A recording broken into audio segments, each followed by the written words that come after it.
people across the country having to cancel holiday plans due to COVID-19. Trying to assess your rights to a refund on transport and the trip can be quite stressful and at times quite confusing. Well, joining us to offer some clarity and answer your questions is travel expert and journalist at travelextra.ie, Eoghan Corry. Good morning to you, Eoghan. And we have had a number of queries coming in from Ireland AM viewers this morning. So I want just to get to the first caller. Alan Kieran's, good morning to you. You're looking to get a refund for your family. You'd booked flights to the UK with Aer Lingus.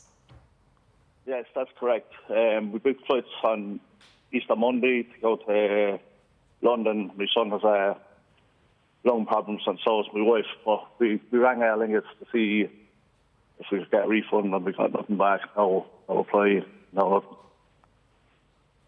So in that situation, Eoghan, are you automatically entitled to a refund for a flight from an airline? And I think this applies to all of the airlines, not just Aer Lingus.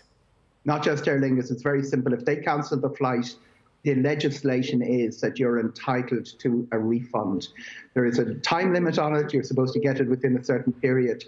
The real issue here is that airlines are waking up to the fact that if they all faced the refund of all their bookings, which is what's happening through February, March, for all their flights in April and May, the industry would not survive. They're lobbying extensively to get the refunds, if not cancelled altogether or changed, for a voucher system to get it postponed. The good news for Alan is Aer Lingus are one of the few airlines paying refunds. There is a link on the website. It's a bit of a jigsaw puzzle to find it, but Aer Lingus are committed to paying the refunds.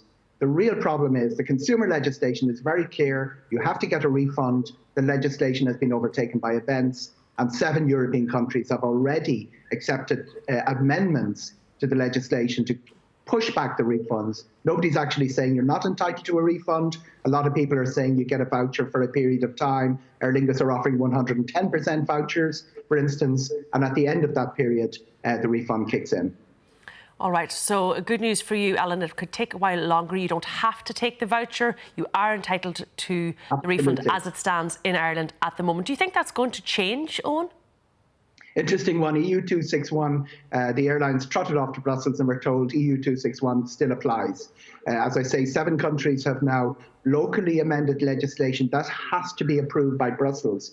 The Department of Transport has been sitting on wording of a document since the Holy Thursday, and obviously there's a couple of departments involved and legals involved, so they haven't actually issued clear guidance. This is not important for a couple of reasons. One of them is, even if they say that vouchers are applicable and they will have to put terms and conditions on those vouchers. Should there be a time limit? Can they be transferred among friends and family? All of those are the things that other European countries are doing. Ireland hasn't moved on it yet. Okay. But as far as the legislation, black and white, is concerned, everybody is entitled to a refund for a cancelled holiday. And a very important proviso, if you decide that you don't want to go, you're afraid, or you don't want to come up with the final installment of a deposit, you're actually cancelling the contract. The airline and the travel company are under no obligation to you. It's very important you stick to your side of the contract, and then they are under obligation to fulfil their side. All right, let's go to our second caller, Mairead. Mairead, you had booked with Irish Ferries, Eurocamp, and you'd paid your deposit. What's your situation? Okay, basically at the moment we're due to travel on the 25th of July and we are going through a travel agent, so it's a little bit different from the previous scenario. And to date we have paid a €100 deposit for the ferry and €60 deposit to Eurocamp. And we're due to pay the balance of over 3k then 6 weeks beforehand. And obviously that's all still up in the air. And I suppose we're not sure what to do, and all things point towards the fact that we'd be losing our deposit with Irish Ferries, because they will still be sailing because they are still considered part of the essential services. So it's a little bit different in terms of what to do.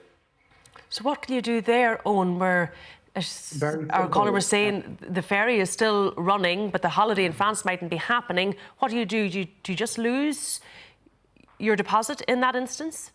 No, you continue your side of the contract, and then you're in a strong position to say, we can't go. Eurocamp will not be open. The ferry might be sailing, but we can't go to a closed campsite. That means that lots of things kick in under the travel agent bonding system. If anything goes wrong, you're entitled to your money back.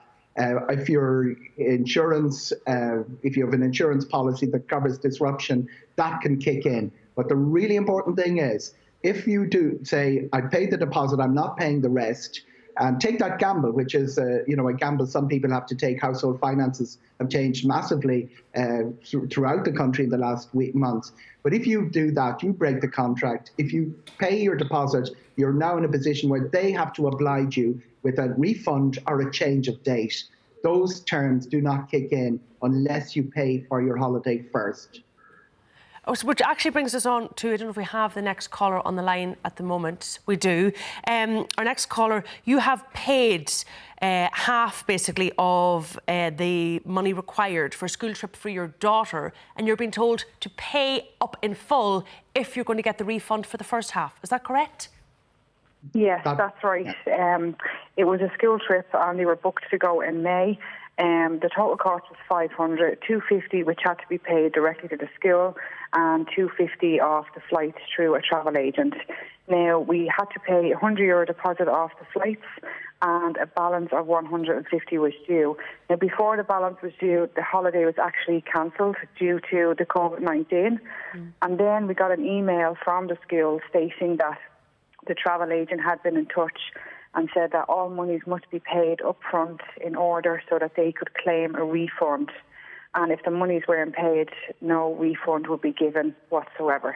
So, that's a difficult one. Anxious. Yeah, I'm sure you are, because you've already paid €250. I'm sure you're concerned that if you pay another €250, you mightn't get anything back. And I suppose we've even seen some travel companies go to the wall. So it sort of fits in with our previous caller as well.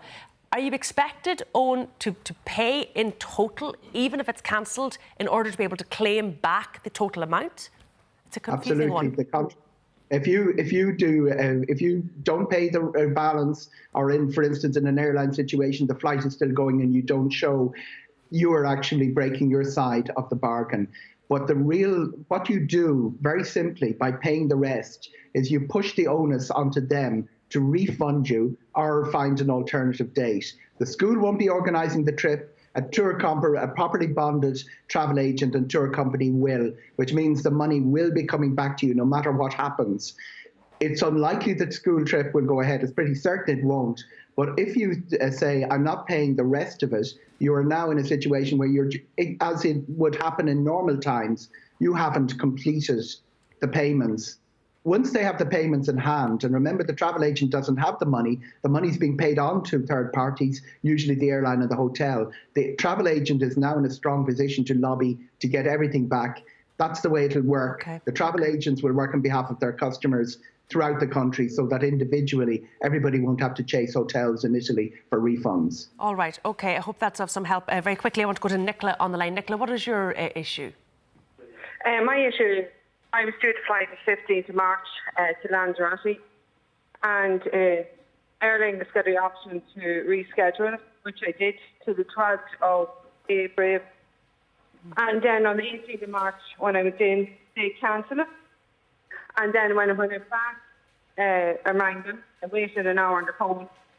They said that I was refunded. And since date, I rang again with reference number. And it said, do you want a voucher or do you want me to reschedule? After being told from the 12th of April that it would be rescheduled. All right, Eoghan, just very quickly there.